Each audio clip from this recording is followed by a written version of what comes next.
Hello, I'm Ian Patterson. I'm here at CoolLED today, and with me I've got Dr. Max Anstotz. Max is a neuroscientist at the University of Hamburg. Max, welcome to CoolLED. Thank you. Thank you for doing this interview today. Can you tell me a little bit about neuroanatomy, what it involves? Basically, neuroanatomy is a field in the medicine. We call it a preclinical field in the medicine, where we do a lot of research and teaching for medical students. And neuroanatomy itself takes care about the morphology, the look of the nervous system in general, and also especially on the look of the nervous system at really tiny details, so also on the cellular and also subcellular level. And you're part of the Institute of Neuroanatomy at the University of Hamburg. Right. What is the primary function of the institute? So I'm a postdoc in the Institute of Neuroanatomy in Hamburg since April 2015, and we basically try to study the function of the brain and specifically of a brain region called the hippocampus, which is very important for learning and memory.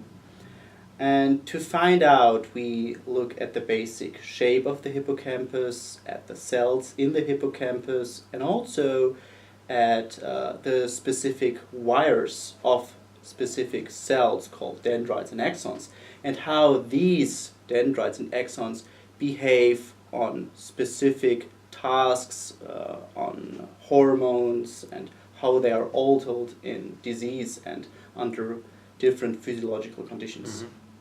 And what projects have you got going on at the moment?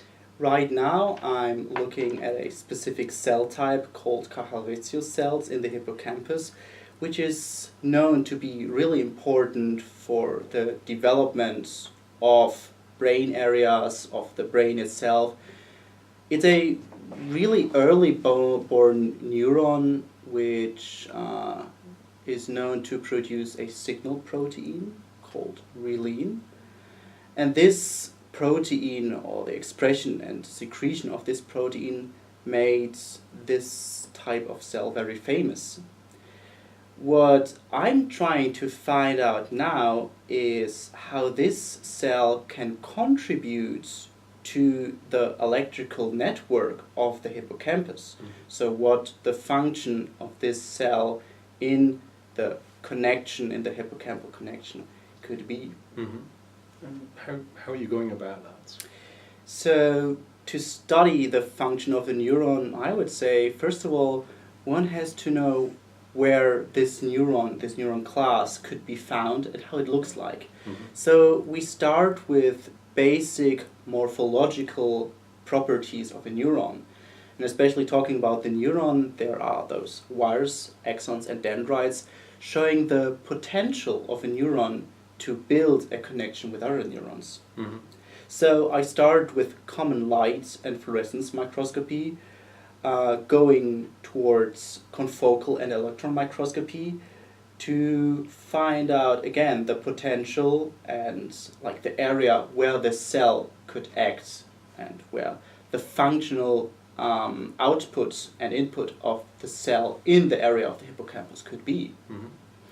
Secondly, to find out about the function of a cell, we needed to get a step further, since mainly looking at the morphology, so at the look of a cell, we are limited to a fixed, so a non-living slice. Again, we needed to get a step further, looking at the living slice and at the living cell, using a technique called patch clamp electrophysiology, Mm-hmm. so to capture and to record the electrical signals of the cell. And how does patch clamping work? Can you explain it to a non-scientist? Yeah. So patch clamping, as the word already says, consists of two words, patch and clamping. you go with a little tiny glass needle, way thinner than a human hair, to a single neuron. In this glass needle, there's a salty solution, which is conductive, also electrical conductive, and there's a little silver chloride within this little salty solution-filled pipette. And with a little roboter arm called micromanipulator, we go to a living neuron, to a living nerve cell, and patch this cell and then clamp the voltage or the current. So we suck in a little patch and try to get a connection to the cell and only measure electrical signals of a single cell. So basically we're kind of opening a small door in a room, not really teasing the cell too much, or hopefully not teasing the cell too much, but gaining all of the information which are taking place in that room. Right. So you've identified your single neuron. Yeah. You've got your pipettes, the Yeah. saline conductive solution. Yeah. What other equipment do you need for your experiments? So And what are you looking for? yeah, so basically we need to prepare living slices. So an animal gets anesthetized, we take the brain and cut it in ice-cold solution to keep the brain cells living. So the slice, which is approximately 0.5 millimeter thick, contains living nerve cells. Then this slice is put into a so-called bath chamber in a microscope. In this bath chamber, there's constantly salty solution similar to our blood floating. So the slice is submerged into that salty solution, and there's a constant oxygenation of this slice. So we have the living slice under a kind of specialized microscope. Next thing we need is the micromanipulator to have this little glass needle, the little glass pipette, which is able to patch the cell. And secondly, we need a good optic and illumination system to see the specific cell. We go to high magnification, would say probably 600 times magnification, and that's basically it. And then you need a lot of patience to get the open door in the cell, and hopefully not teasing it too much. And what problems do you typically have with the patch clamping technique? So Imagine it very difficult to locate a single neuron. right, so to find the specific desired neuron could be kind of challenging sometimes. We use different techniques to stain or to label those neurons. This is then mainly combined with fluorescence microscopy, where we express labeling proteins in the cell. So we combine the common bright field microscopy with fluorescence microscopy to find our desired cell class. And then secondly, well, we challenge the problems finding the right cells. When studying connectivity, we want to study the communication between cells.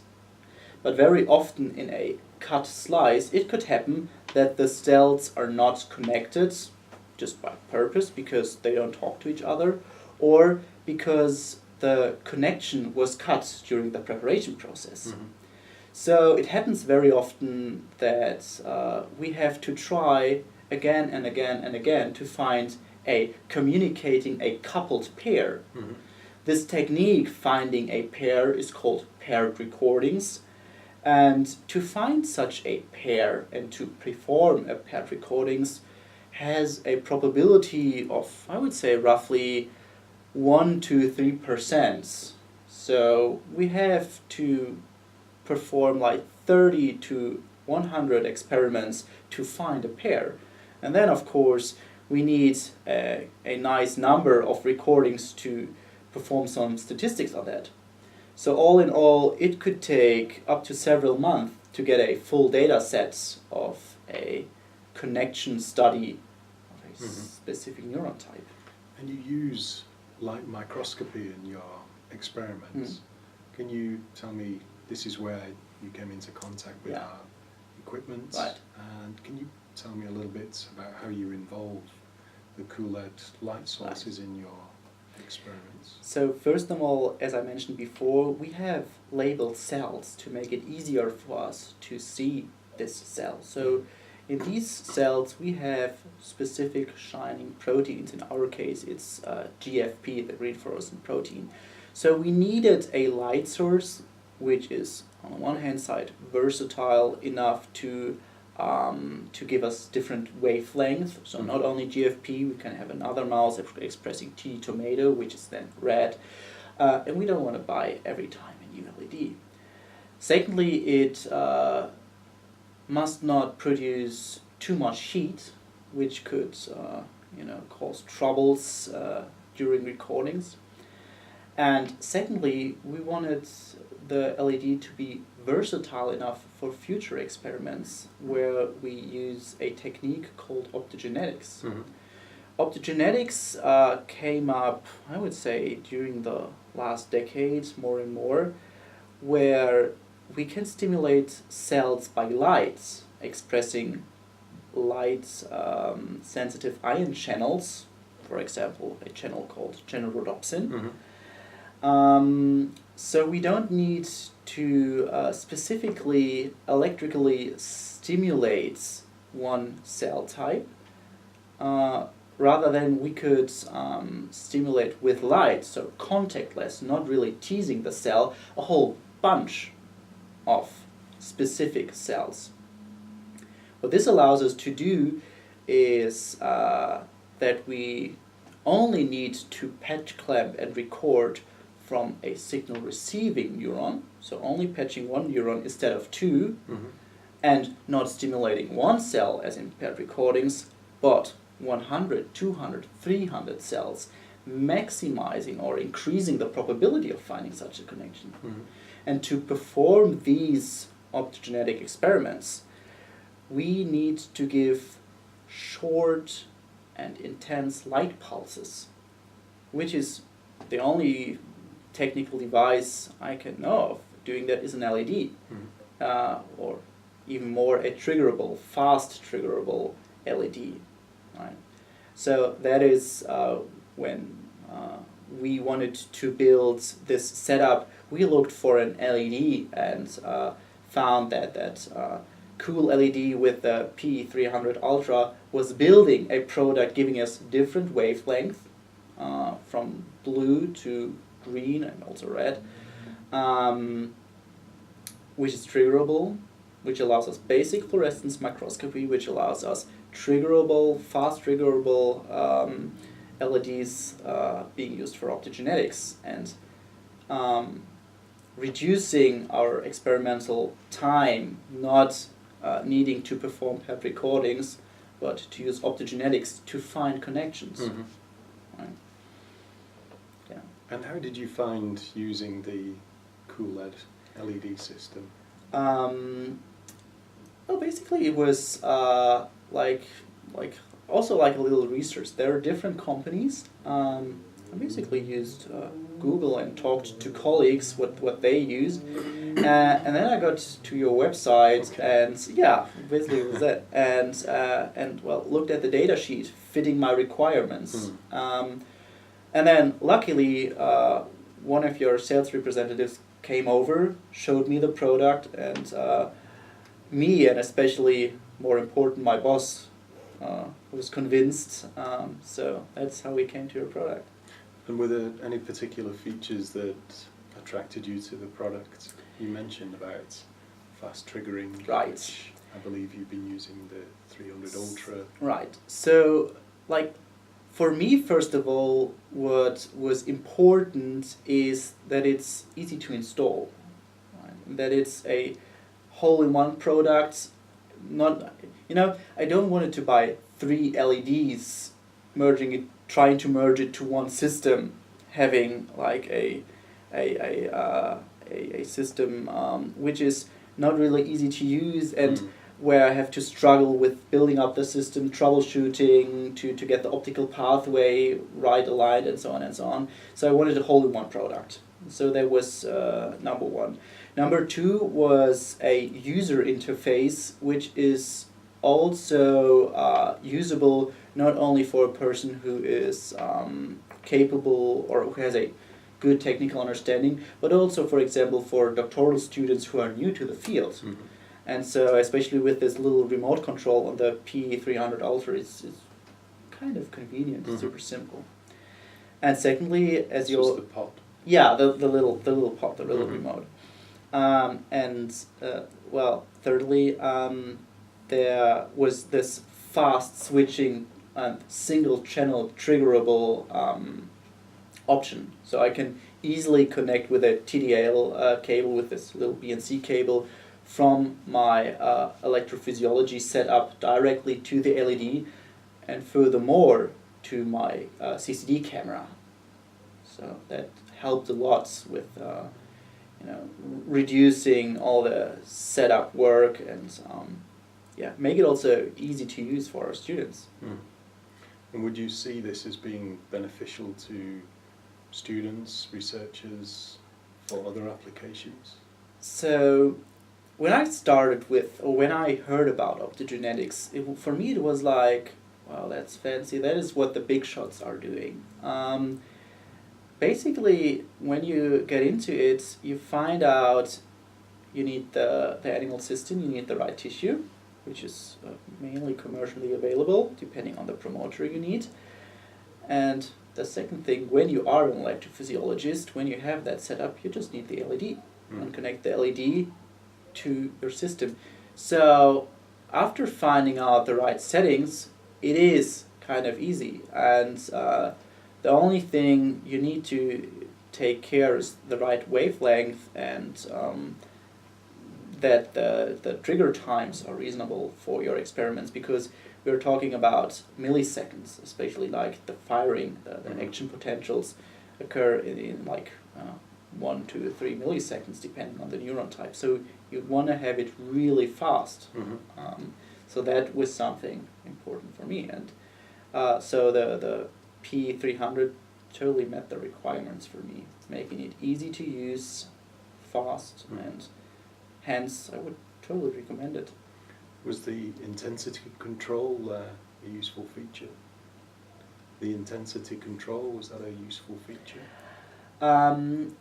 Yes, because of two reasons. So first of all, you don't want to put the intensity too high, because those light-sensitive proteins or molecules can bleach very fast, and those proteins can destroy it by light. We know it all when we are too long in the sun, so proteins in the skin get destroyed too. So you want to really be careful on the intensity. But on the other hand side, you want to be strong enough to excite all the cells, all the desired cells.